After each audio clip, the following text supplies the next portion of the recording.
Assalamualaikum warahmatullahi wabarakatuh.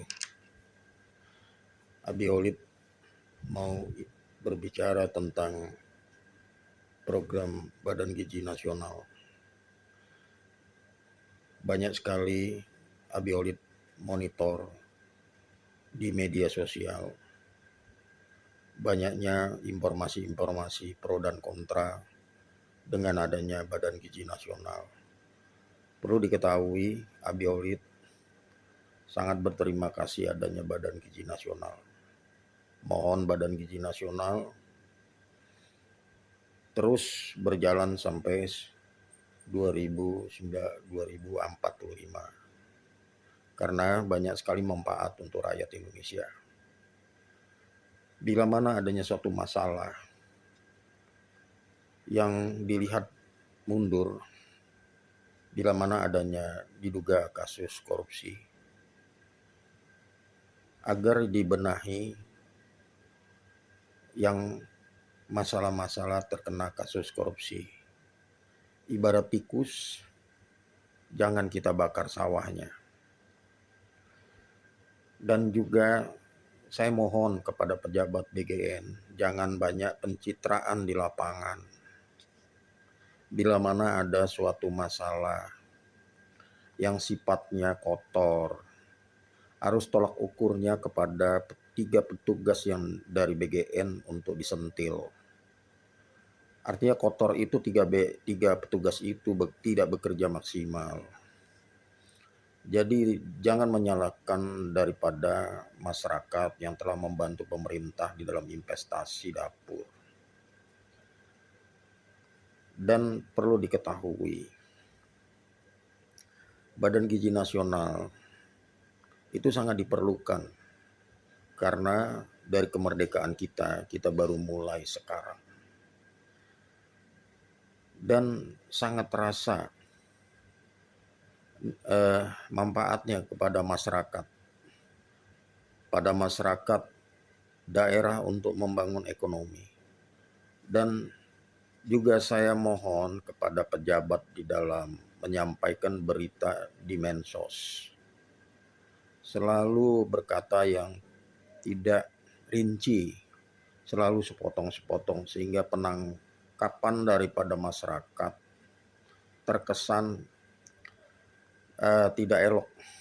Contohnya masalah 3T. 3T itu yang diistilahkan kantin, itu istilahnya di pelosok negeri, yang mana kantin itu dimanfaatkan karena jauhnya dari transportasi dan keamanan, sehingga diperlukan kantin. Namun di perkotaan, segala sesuatu transportasi memadai, jadi tidak perlu di kantin. Bila mana ada suatu kerusakan IPAL atau belum ada IPAL atau ada hal-hal yang perlu dibenahi, itu dibenahi sambil berjalan, tapi tidak menutup daripada pelaksanaan Badan Gizi Nasional di lokasi dapur tersebut. Karena 3 masalah kerugian yang dirasakan: 1, penyelenggara dapur; 2, SDM sukarelawan tidak bekerja; 3, penerima manfaat jadi stop. Hal ini menimbulkan banyak polemik dan dianggap oleh masyarakat adalah pencitraan dengan bahasa-bahasa sospen, bahasa biru, yang mana ternyata adanya masalah-masalah yang ternyata adalah diduga aparaturnya sendiri.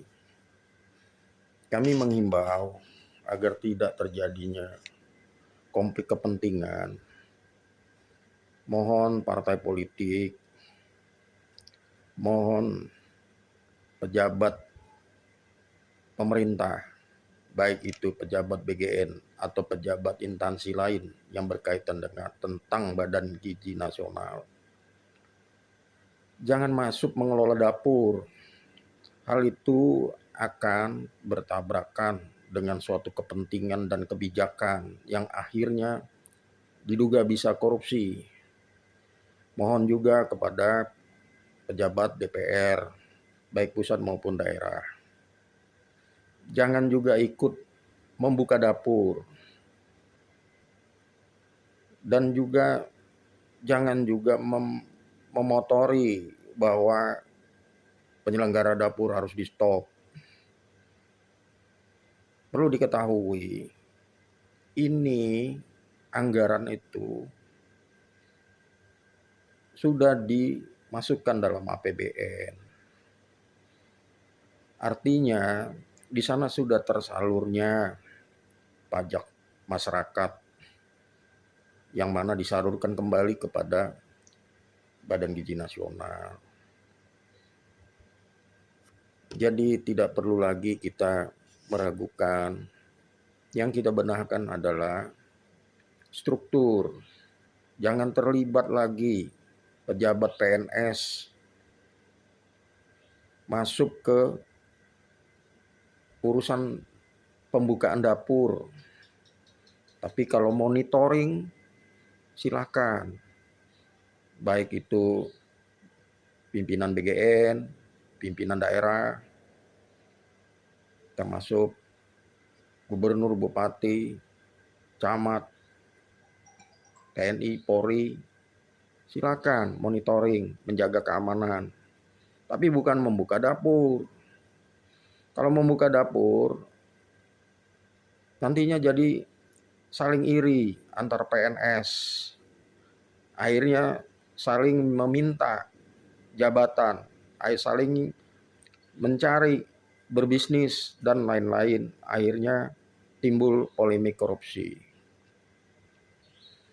Dan perlu ditegaskan di dalam Komisi 9, semua yang saya sebutkan tadi dari pejabat pemerintah atau PNS dan seterusnya, di stop, jangan ikut mengelola dapur. Begitu juga kegiatan-kegiatan yang berkaitan dengan organisasi kepemerintahan, baik itu BUMN dan lain-lain. Jangan ikut, biarkan dikelola oleh yayasan. Karena yayasan adalah sebagai penyalur sosial. Dalam penyalur sosial itu dia sudah melakukan investasi dan menggunakan uang, entah pinjaman, entah patungan, dan itu akan kembali 1,5 tahun atau 2 tahun, yang dicicil 6 juta. Ya wajar itu, orang usaha pasti akan mendapatkan profit karena beliau bermodal dulu, kecuali dari pemerintah dimodali dulu. Nah itu konsepnya jadi lain. Ini kan membangun kelembagaan sosial agar yayasan-yayasan berjalan tidak hanya sekedar pendidikan, tapi berjalan juga mengisyaratkan memenuhi gizi daripada masyarakat pendidikan. Terus terang Abi Holid sangat mendukung dan mencintai Indonesia. Berharap para pejabat Indonesia sadar diri, menjaga kestabilan Indonesia. Dan siapapun yang nantinya akan jadi presiden, jangan dikait-kaitkan dengan program APBN, sehingga tidak menimbulkan masalah-masalah praduga yang tidak jelas. Selalu berdoa dan diharapkan dapat menyelesaikan dari klaster 1 adalah perintis, klaster 2 penerus, klaster 3 melanjutkan dalam adanya masalah korupsi. Dan juga siapapun sebagai kepala badan memperhatikan kepala SBG, itu tanggung jawabnya yang ada di lapangan. Jangan dibulak-balik di dalam satu masalah di lapangan.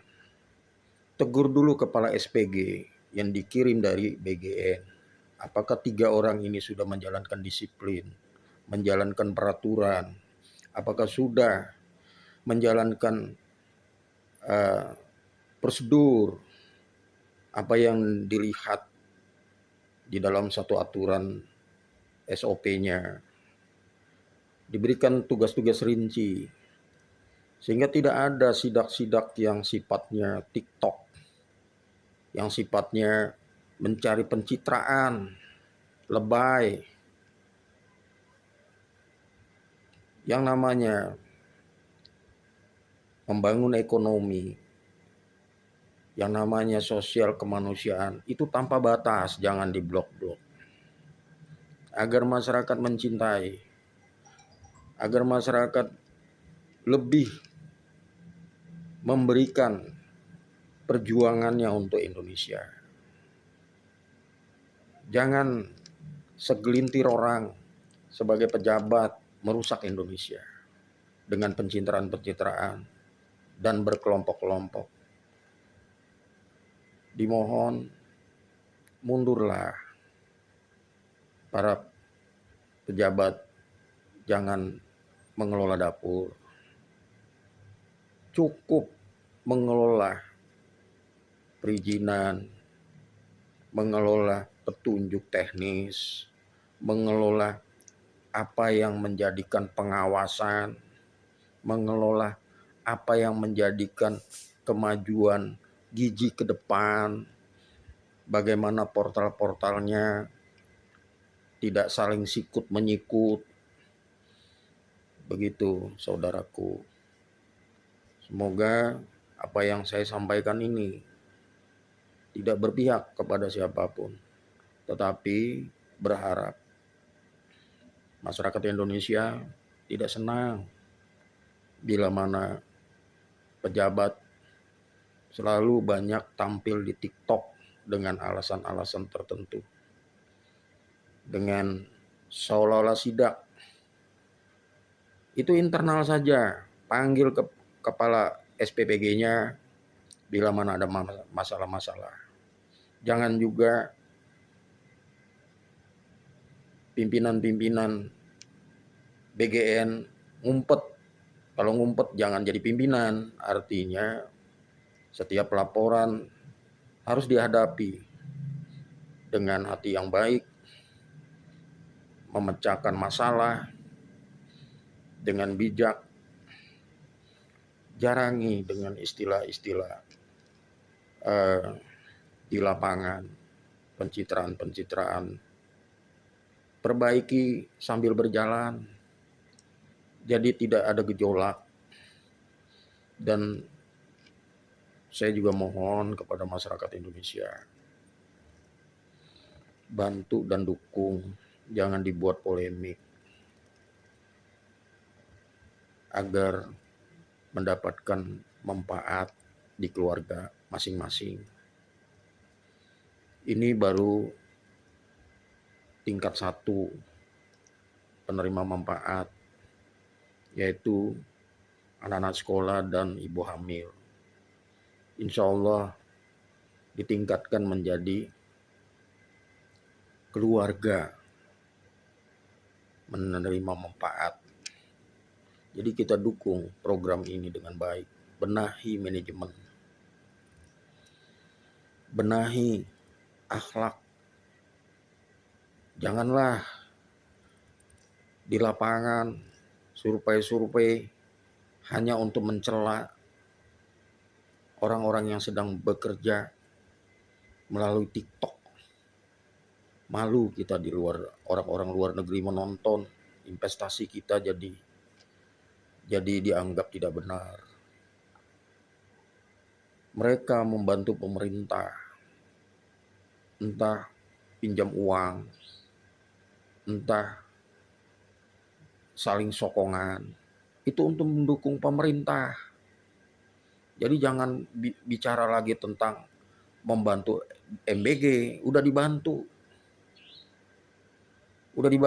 dengan hartanya daripada penyelenggara dapur. Dan penyelenggara dapur menerima dicicil 6 juta untuk menutupi modalnya. Jadi jangan terbalik, seolah-olah sudah memberikan modal. Itu tidak baik. Itu urusannya, bahasanya di internal, membenahi kebaikan-kebaikan. Jangan berpolitik di MBG, tidak baik. Kalau berpolitik di MBG itu bukan untuk membina masyarakat. Lihat bahwa Anda sebagai pejabat-pejabat yang sudah digaji, sudah menerima jabatannya, jangan nambah serakah. Kuatkan iman dan akhlak. Kalau nggak kuat menjabat, jangan menerima jabatan yang diterima dari presiden. Kalau menerima, harus menjalankan dengan baik. Menjalankan program dengan baik. Jangan mencuri dan merampok. Jangan juga pencitraan di lapangan. Masyarakat sudah membantu program MBG dengan menitipkan modalnya membangun dapur MBG. Masyarakat sudah membantu menyediakan aneka kebutuhan daripada MBG itu. Ayo kita duduk bersama, selalu memberikan pikiran-pikiran sehat. Program MBG ini sangat mulia dan sangat membantu masyarakat agar pasal 33 Undang-Undang 1945 dari hasil bumi kekayaan alam Indonesia